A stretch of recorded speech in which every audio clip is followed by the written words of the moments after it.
So this is day 1 out of 3 on percents. So percents 1, and our goal for today is just to convert back and forth between fractions, decimals, and percents. So, percent is, as you saw in the warm-up, something that's sometimes hard to articulate. It's hard to describe even though we all sort of know what they are. Here is the formal definition for percents. It's a ratio whose second number is 100. So it's some number out of 100. Percent, you know, cent, like a century is 100 years. There are 100 cents in a dollar. Cent means 100. So percent means per 100.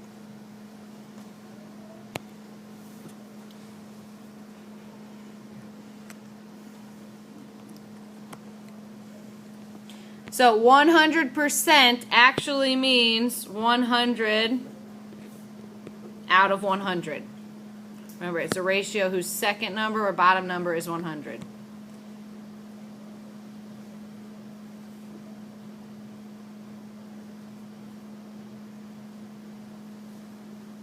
If you were going to say 100% in like everyday language, what would you say? Like 100% of the students were present. How would you say that? All of them. Okay, good. 100% means all.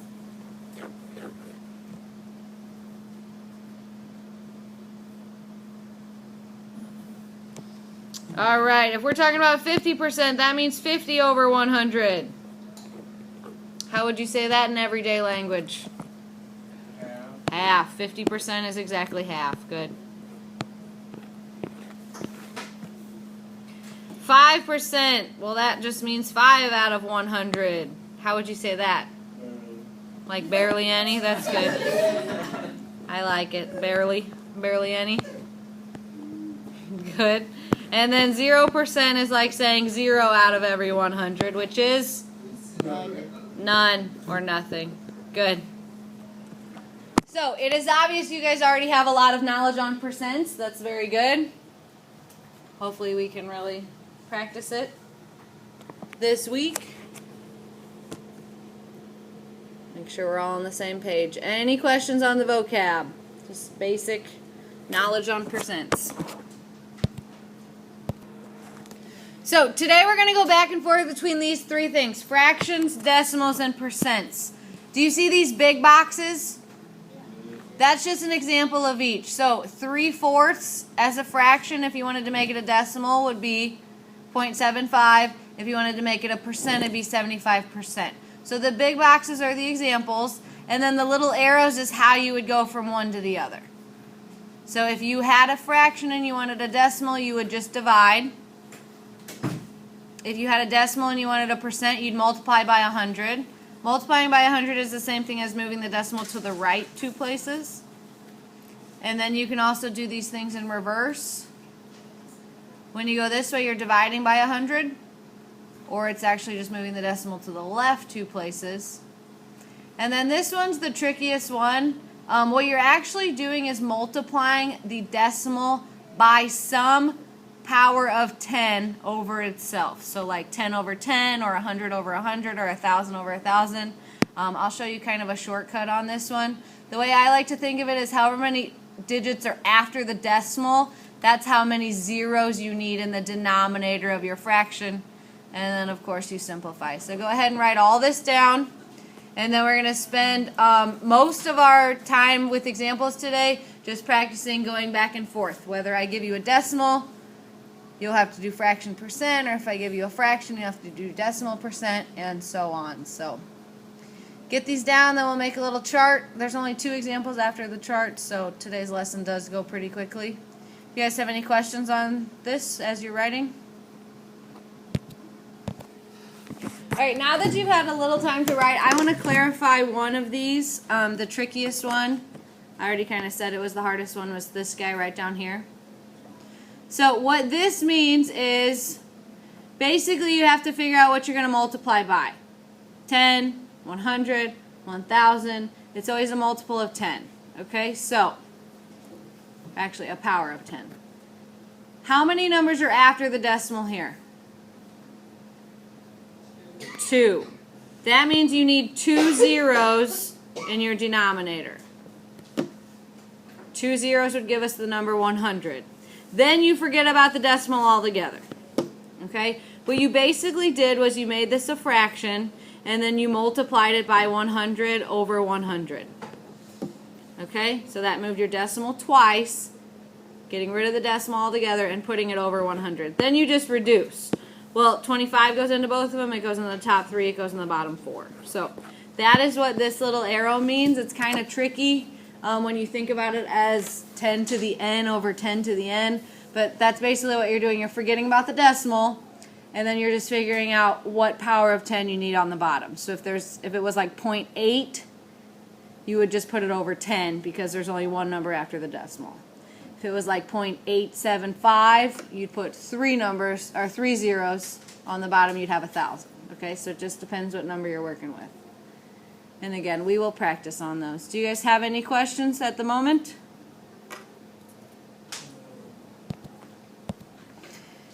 So here's our first example. It's pretty much what your homework's going to look like. It's just a chart with a column for fraction, a column for decimal, and a column for percent. And then you'll have one number on each line filled in. You have to fill in the other 2. So there's actually 7 lines up there. So it should take 8 lines in your notebook. The first line should just say fraction, decimal, percent. And then just fill in what we know, and we'll go back in and fill in what we don't know. Alright, so let's start on the first one. 0.25. If I want to write that as a percent, what do? Yeah, I move the decimal to the right twice. It's the same thing as multiplying by 100. And that would give me 25%. So in your percent column, fill in 25%. Now, how many numbers are after the decimal? Is 7 boxes? There's 7 lines, yeah. There are 2 numbers after the decimal. That means I need 2 zeros on the bottom. That's the number 100. Then you drop the decimal all together, you get 25 over 100. Any questions on how I got that? Now, can I leave it like that? No, you need to reduce. It's 1 over 4. Good. 25 goes into both of those. So this is the answer for the fraction box. Questions? All right, 50%. Now I'm going from percent to decimal. So what do I need to do?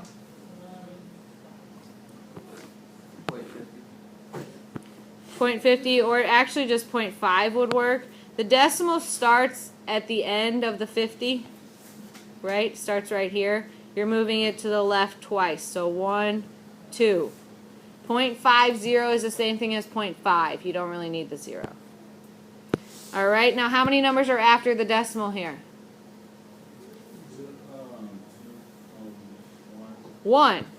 So this is just 5 over 10. Now, if you kept it as 0.50, you'd have 50 over 100, because then you'd have 2 numbers after the decimal. 50 over 100 is the same exact thing as 5 over 10, so it just depends how you wrote the middle column here. What do they all reduce to? 1 over 2, good.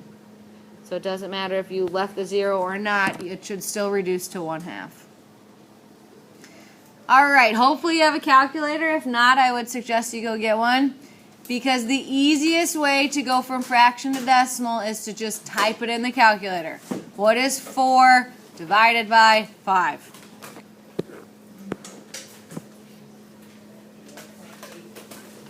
What?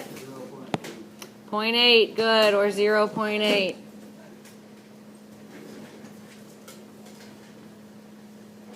Again, if you didn't catch that, you just type 4 divided by 5 equals. That gives you 0.8 or 0.8. And then if I wanted to make that a percent, what would the percent be?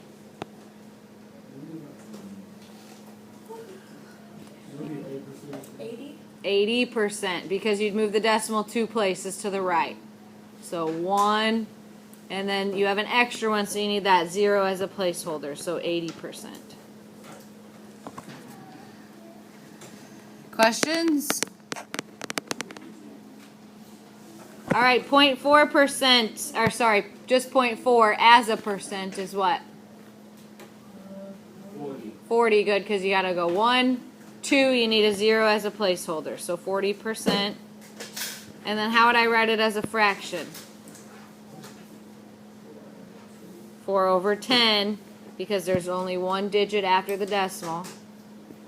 And then reduce it. 2 goes into both of those.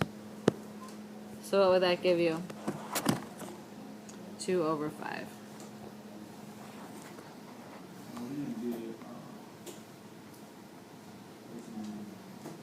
All right, the next one, you're going to type in 6 divided by 7. Now, we're going to round to the nearest 3 numbers after the decimal here. Okay, So point, what is it? 86. What? It's 86 because of I want 3 numbers after the decimal. So 0.8, 5, then what? 7, then what comes after the 7? 1. So it's actually 0.8571. So the 1 makes the 7 stay the same, so we're going to do 0.857. I want 3 numbers after the decimal here so that you can have 1 number after the decimal in your percent. What percent is that? 85.7%. Good.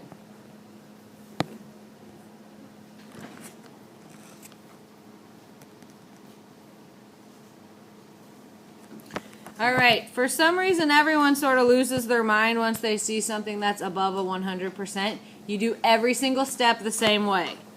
So I need to move the decimal from behind the 0, how many places? 2. So that puts it where? 1.1. Now, how many numbers are after that decimal? 1. So this would be 11 over 10. Now, above 100% should be above 1 in each of these, right? If you look at all the other percents, they're less than 1. Well, 100% is 1 whole, so anything above 100% should be greater than 1. So it should be an improper fraction, and it should be 1 point something. So that makes sense. You can go back and check. Questions on that one? Those seem to mess everybody up on quizzes and tests. Are we good? All right, and 65%, what would that look like as a decimal?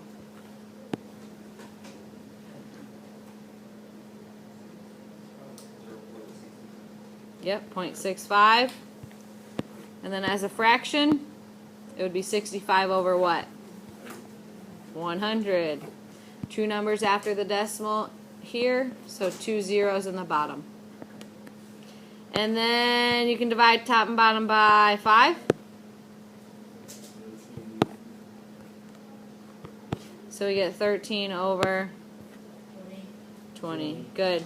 Or, the calculator will do this for you as well. If you do 65 ABC button 100, it reduces for you. So again, use those calculators as much as you can.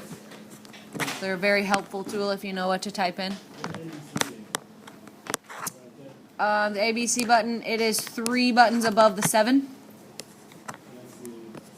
So you'd hit 13, ABC 20, enter, and it'll reduce it for you. Questions?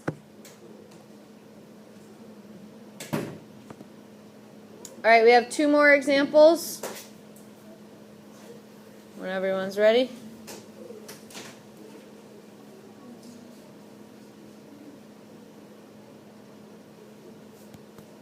All right, here's the first one. So this says Bill got 17 out of 25 on his quiz. What percentage did he receive? So we're going to go through the whole process. We're going to write it as a fraction. We're going to write it as a decimal. We're going to end up with a percent. So it's just like what we were doing in the chart, but it's just sort of like the little more real life.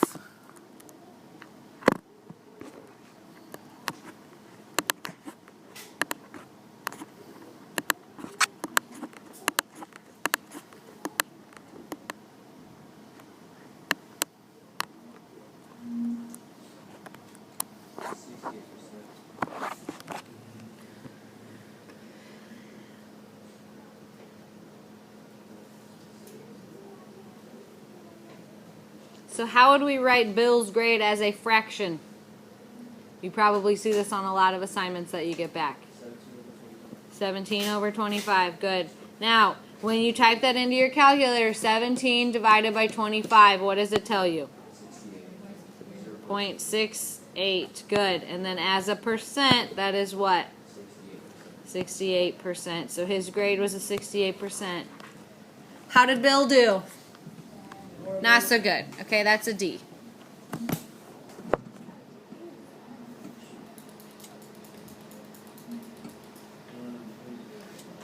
Any questions on Bill?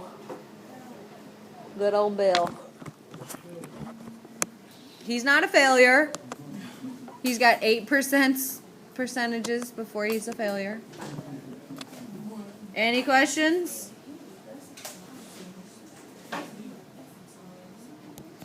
All right. A little more fun than grades is pizza. So if there are 12 slices of pizza and Karen eats 5 of them, I want to know, well, how much of that pizza did she eat? So I'll give you a second to write it down. Then again, I would start with fraction, then go to decimal, then go to percent.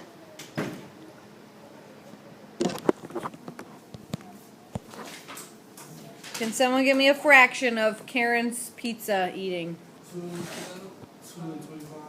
25. Fraction. Use the numbers in the problem. 12 and 25, right? How did you get? 12. Oh, I did wrong. A, B, C, D. Use the numbers on the board, guys. Give me a fraction. 5 over 12. Good. That was not supposed to be a trick question. What is 5 divided by 12?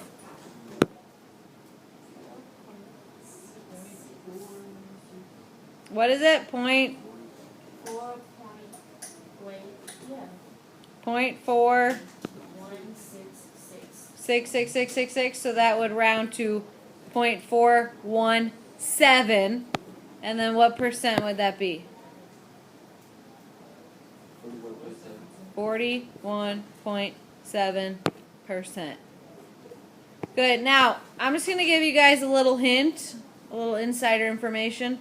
The biggest mistake I see when I do percents with any class is where the decimal goes. Now, I want you to, when you get an answer, sit back and reflect upon it. If you had the decimal here instead, would it make sense that she had 4% of the pizza? No, she had way more than 4% of the pizza. You can tell she had almost half of the pizza. So if you're coming up with an answer of 4.1%, you've done it wrong, okay? If you're wrong the other way, you'd have 400%.